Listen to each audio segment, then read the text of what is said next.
masaya kasi natapos ko yung cross-examination kay General Torre at yung mga kasama ko rin natapos rin yung cross-examination at masaya kami. Kaya yun lang. I cannot, what to call this, elaborate on why we are happy.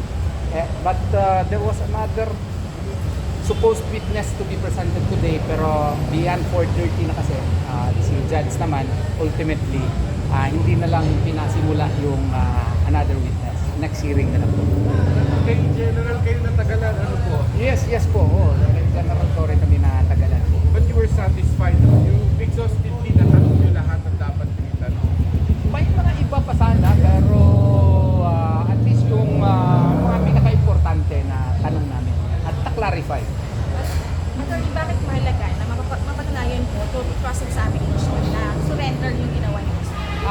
Kailangan namin matanong kasi yun ang version namin and I could not elaborate further as to whether or not we were able to prove it pero masaya kami. Ano pa po, ilan pa po nakapila nila na you were informed how many witnesses pa more?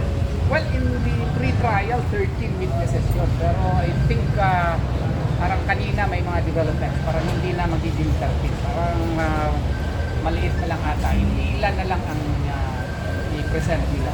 Attorney, kamusta yung mga responses ni General Torre? Exciting. Yun lang po. I could not elaborate po. I hope you understand. Sige, salamat ha. Ay, kailan po pala? February 20 and March 5. 1:30 pa rin po yun. Yes. Maraming salamat po sa inyo. Thank you.